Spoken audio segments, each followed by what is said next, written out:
Это Мария, невероятно позитивный человек. Родилась в Ярославской области России и в молодости впервые попала в Аргентину. Да так ей понравилось, что решила остаться тут навсегда. Работала переводчиком уже на десятках родов. Про ее профессиональный опыт помогатора-переводчика, а также про невероятно душевный вайб аргентинской провинции мы сейчас и поговорим.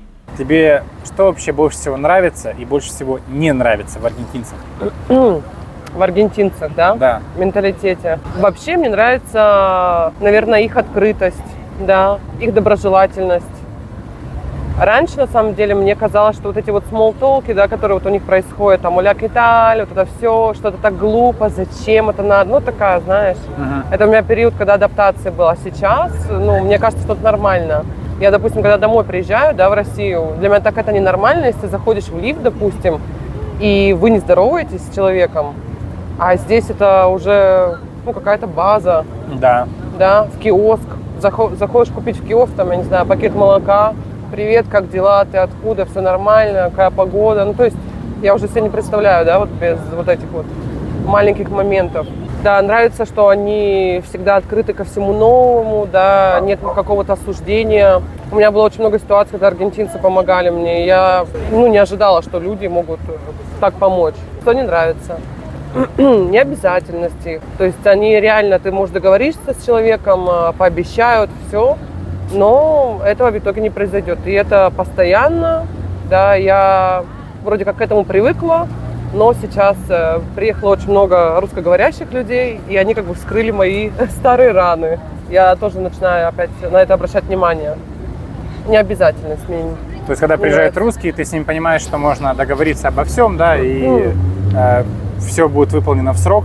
Да. Что касается даже сферы обслуживания здесь, мы русскоязычные сюда приезжаем и преимущественно пользуемся сервисами, которые наши же русскоязычные предоставляют. Да. Обмен валют, там, доставка еды и так далее. Да. Уборка даже, да. Казалось бы. Услуги няни. Услуги няни, да. Казалось бы, это такая, как бы, ну, базовая вещь. Базовая вещь, да, но на самом деле это очень влияет. Ты когда-нибудь жалела о том, что выбрала Аргентину страной для жизни? Слушай, жалеть не жалела, но думала об этом, потому что изначально у меня стоял выбор, когда я по обмену сюда приехала. Изначально я хотела поехать в Испанию, да. Почему ты вообще решила сюда приехать? Смотри, я закончила 11 классов и поступала в РУДН. Ну, нам сказали, что хорошо бы было, если бы у вас был еще второй язык.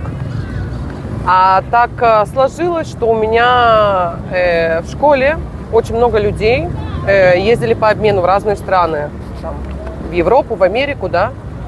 И я надоумила своих родителей отправить меня тоже по обмену. Мы изначально хотели, точнее, я изначально хотела поехать в Испанию, но волонтеры сказали мне, что меня могут отправить в страну басков, да, там уже не испанский язык, а указать в анкете мы это не можем, потому что это уже считается дискриминацией. Поэтому рассмотрели Латинскую Америку. А Латинская Америка стоила в 2 раза дороже тогда. Я об Аргентине особо ничего не знала, только вот то, что мы изучали в школе, там, да, география, история. Выбрала я Аргентину только потому, что мой дедушка болел за сборную Аргентины, я была наслышана о Марадоне, я просто так наобум: о, Аргентина. Ну, тут, наверное, нужно еще прибавить, что по факту Аргентина самая крупная и самая успешная из испаноязычных стран Латинской Америки. То есть тут выбор как бы не вели. В 17 лет я этого не знала. Да. Да, это было вот чисто дедушка, Марадона. Ну и да, по карте это Аргентина. Поговорим немного конкретно о Кордобе. Угу. Очень много людей из СНГ сюда приехало в последнее время. Даже когда мы приезжали 8 месяцев назад, их было не так много, как сейчас.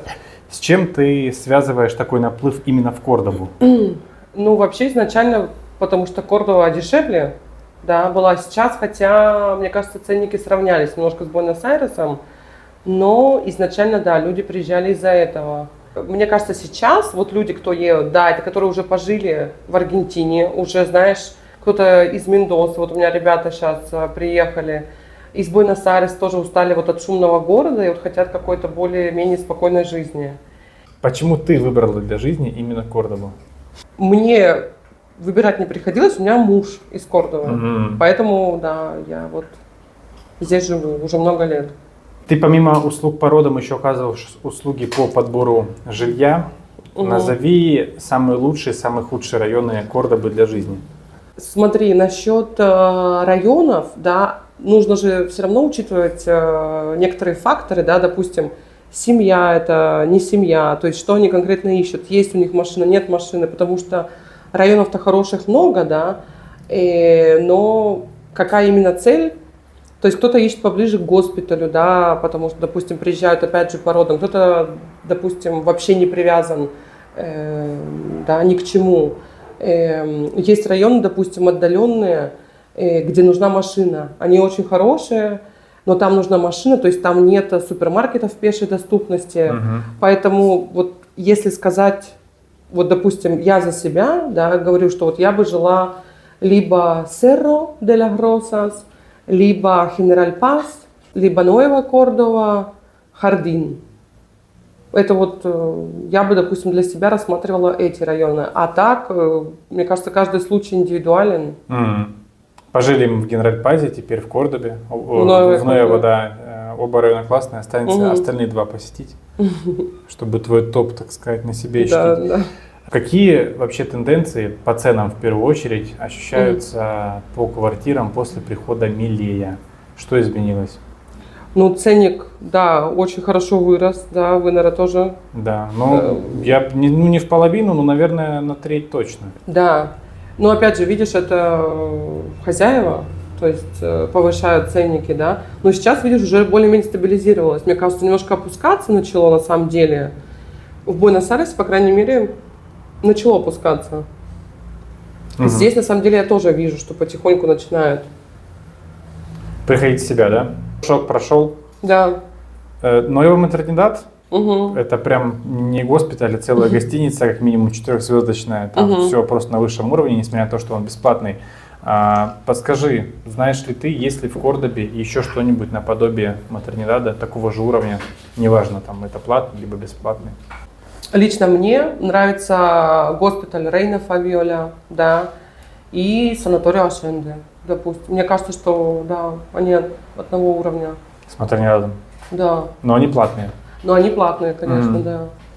Что касается послеродового обслуживания мамы и ребенка, ты бы какой вариант порекомендовала с высоты своего опыта? То есть это брать страховку и ходить, то есть все включено, да, оплачивать страховку и таким образом лечиться, или все-таки платить за приемы? Как вот, на твой взгляд, лучше поступать?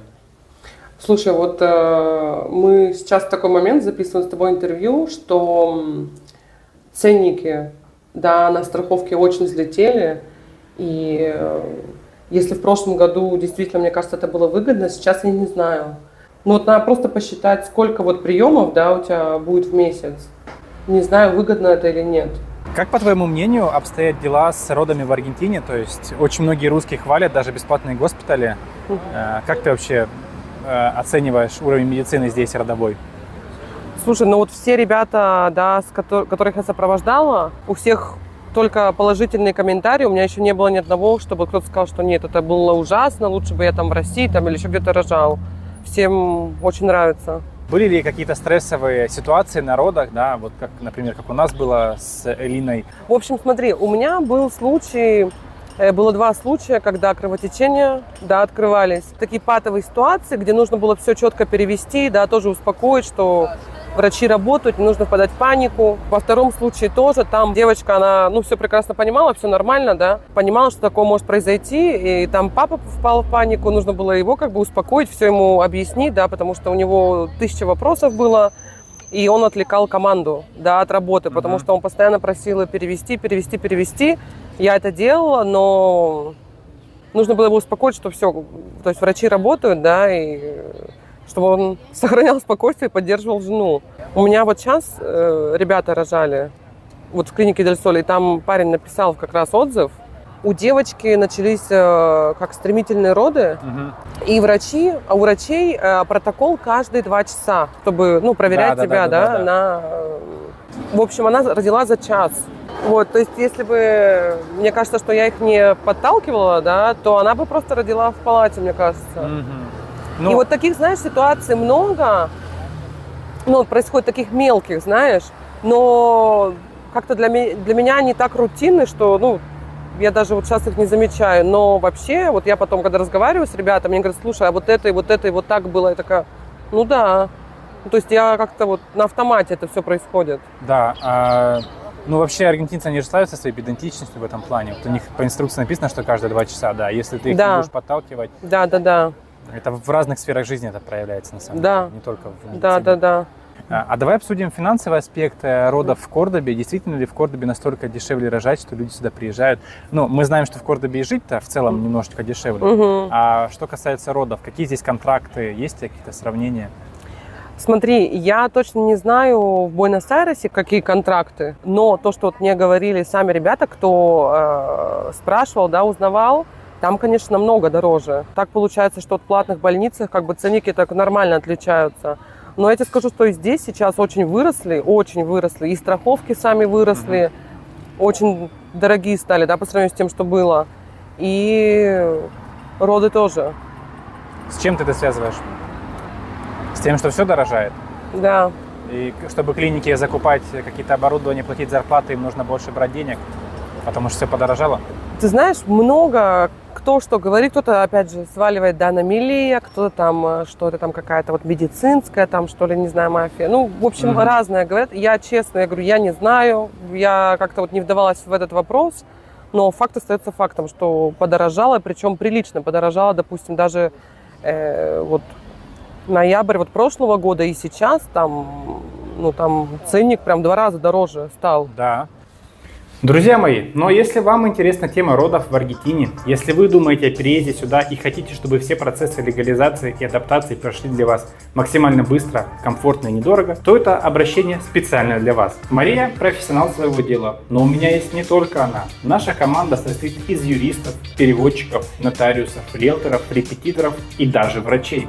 Также мы предоставляем услуги трансфера по городам или вообще по всей стране, услуги обмена валюты, услугу поиска учебного заведения для вашего ребенка или даже услугу по автоподбору поддержанного автомобиля. В общем, мы готовы выполнить любое ваше поручение. Но если вы еще не знаете, в каком городе вы хотели бы жить и какой способ легализации выбрать, сколько нужно денег на переезд, или если вы вообще только сейчас начали задумываться о переезде в Аргентину, то для этого случая у нас предусмотрена онлайн-консультация, которая длится не менее 2 часов. Все способы связаться с нами вы увидите по ссылке в описании. А у тебя есть девушки, которые рожали и в Аргентине, и в России? Да, конечно. Какие отличия они заметили в родах в России и в Аргентине? Большинство, конечно же, в первую очередь отмечает доброжелательность, да, что такое хорошее отношение, какое-то доброжелательное, все как бы готовы тебе помочь, всем очень нравится, да, что все улыбаются. Многие удивлялись, что здесь спокойно относятся к кесарево. У меня несколько девочек, у некоторых было по показаниям, у некоторых нет. Да, то есть разговаривали с врачами, и все были, да, удивлены, что здесь так спокойно относятся к этому.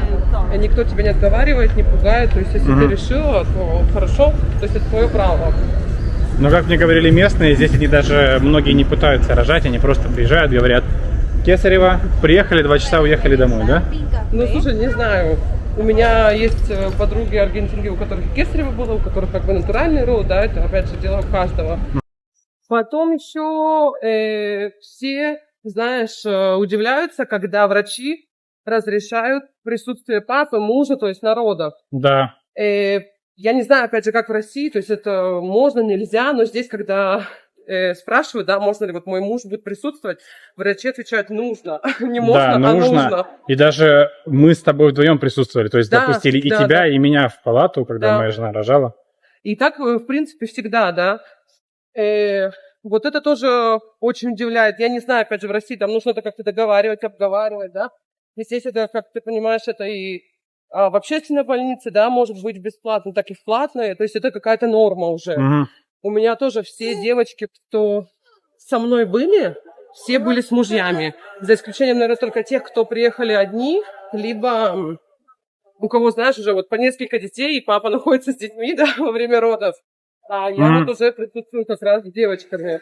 Что вот приятно шокирует людей, когда они приезжают рожать в Аргентину? Ну вот слушай, мне вот все говорят, что отношения, да.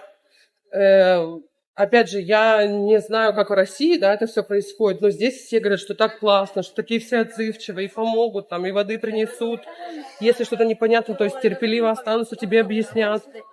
Допустим, да, у меня вот несколько раз было, что когда приходил специалист по грудному вскармливанию, он прям оставался, знаешь, там, чуть не на час, то есть пока вот все не получится, пока вот девочка до конца не поймет, как нужно, да, все делать, и никто никого не торопит, никто там не говорит, давай быстрее, там, ну, то есть, вот это тоже всегда удивляло. И перейдем. А что шокировало, но со знаком минус, неприятно? Ну, вот мне ребята не говорили о таком.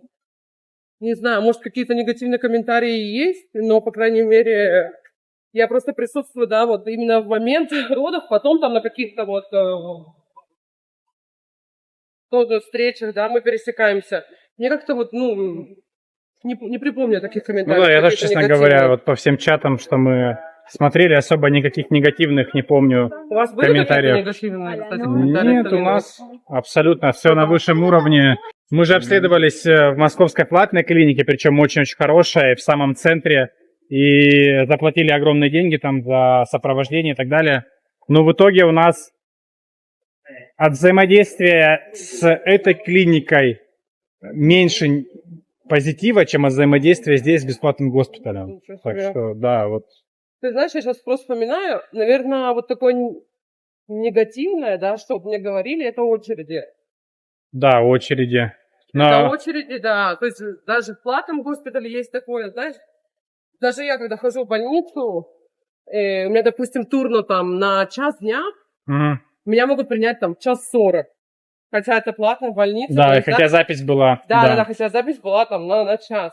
Но, опять же, тебя могут и вовремя принять. Тут, то есть, не угадаешь. Вот потому что, да, наверное, когда приходишь с маленьким ребенком, да, вот только что новорожденным в больницу, там, к определенному времени, тебе не хочется ждать, тебе хочется, чтобы тебя сразу приняли, да. А вот такие вот ожидания, наверное, как-то тоже влияют. Да. Маш, ну а тебе вообще работа твоя нравится? Нравится. Что тебе больше всего в ней нравится? Не знаю, мне просто нравится, очень все позитивно происходит. Всегда положительные отзывы. Всегда положительные эмоции от походов к врачам. Все врачи очень тоже отзывчивые. Мы когда с тобой ходили, с тобой уже некоторые врачи в щечку целуются, здороваются. Да, ну, конечно, потому что уже столько народу. Все очень ненапряжно, знаешь.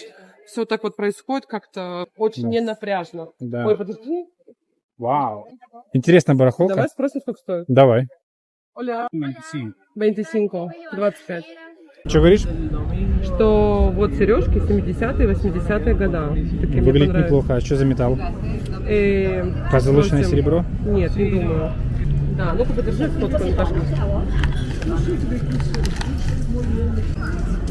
Нормально. Из монетки? Покажи. А, корналина. Sí. Может, это как подставки, да? Да. Ну, даже от пива, смотри, поплавленные стеклянные бутылки.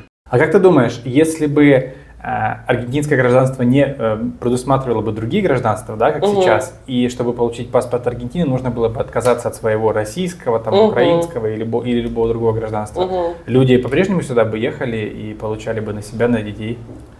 Слушай, или их было бы, наверное, поменьше? Ну, вот, как бы, я тоже не могу, да, за других судить, но у каждого же цели разные, да, кто-то там просто хочет, там, ну вот на такой волне там модно, может быть, я не знаю, там родить в Аргентине, там, и все так быстренько, да, и все классно, другие там... На высшем уровне медицина здесь родовая. Пусть напишут в комментариях, а вы бы отказались от своего гражданства, если бы Аргентина так требовала? Это провокация, нам сейчас такого напишут в комментариях. Лучшее место для отдыха в Кордобе? Каламучита. Что там происходит? Что там происходит? Спокойствие. Спокойствие, природа. Лучший футболист Аргентины прямо сейчас, Месси. не считая Лео Месси. Вопрос. Дибу Мартинес. Эль Дибу красавчик. Дибу. Аргентина, которую ты увидела впервые, она была лучше или хуже, чем Аргентина сейчас? Если честно, трудно ответить на этот вопрос, да, коротко, потому что когда я приехала, во-первых, я была ребенком, мне было 17 лет, да, я не зарабатывала деньги, то есть меня содержали мои родители, мне все казалось очень чудным, да, ну, у меня была дикая эйфория от Аргентины, я просто, когда возвращалась в Россию отсюда, я плакала, я скучала, ну, сейчас Аргентина, конечно, это такое... Ну, столько времени прошло, и такое развитие произошло, да, то есть я реально, когда приехала, еще были, как называются они, клубы, где нужно было приходить и диски брать в аренду, чтобы посмотреть, прокат, понимаешь? Прокат. Да, прокат. Я не знаю, у нас в городе, по крайней мере, такого не было, и поэтому сейчас вот тоже русские приезжают и там удивляются, ну, не удивляются, то есть некоторые вещи для них норма, но я могу сказать, что еще года 3-4 назад этих вещей здесь не было. Вот. Поэтому, конечно, колоссальный скачок, да, в развитии. Хорошо, Аргентина догоняет, хорошо, да? Ну, вот сейчас именно последний год, на самом деле. Именно последние годы такое хорошее развитие пошло. Я всегда, знаешь, до ковида я приезжала в Россию раз в год. Я каждый раз просто удивлялась, типа, ой, у вас это есть, у вас то есть. Я просто вот как из деревни, знаешь, приезжала. Но сейчас Аргентина, конечно, догоняет прям стремительно. Я прям в шоке приятном. Ты допускаешь мысль о том, что когда-нибудь ты вернешься на постоянное место жительства в Россию? Не знаю, я настолько привыкла к Аргентине, что когда я приезжаю в Россию, не знаю, у меня прям, знаешь, вот хочется вернуться. Я не знаю, прям вот, ну, я считаю, что это вот как второй дом у меня уже за столько лет. То есть на постоянное в Россию не думаю. Ну и последнее. Милей, красавчик.